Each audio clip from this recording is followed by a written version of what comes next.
Hi అండి. ఈరోజు మా తమ్ముడికి ఇష్టమైన కానగొరసల కూర అయితే చేశాను. అలాగే ఈ వీడియో తీసింది కూడా మా తమ్ముడే. ఎందుకో వాడంతటా వాడే ఈ వీడియో తీస్తానన్నాడు. ఎప్పుడు ఏ పని చెప్పినా అస్సలు చేయడు. అలాంటిది నేను అడగకుండానే వీడియో తీస్తానన్నాడు. ఎందుకో సడన్‌గా మా తమ్ముడికి నా మీద ఇంత ప్రేమ వచ్చేసిందనుకుని, సరే వీడియో తీయని చెప్పాను. అన్నట్టు ఈ చేపలను మామూలుగా వండకుండా ముందు నూనెలో వేయించి అప్పుడు పులుసు పెట్టాలి.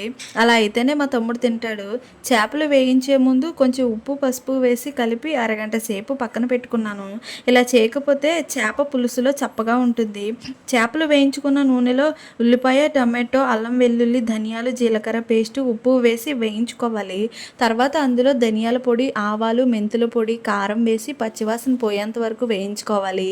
తర్వాత ముందుగా నానబెట్టుకున్న చింతపండు రసం వేసి కలుపుకోవాలి.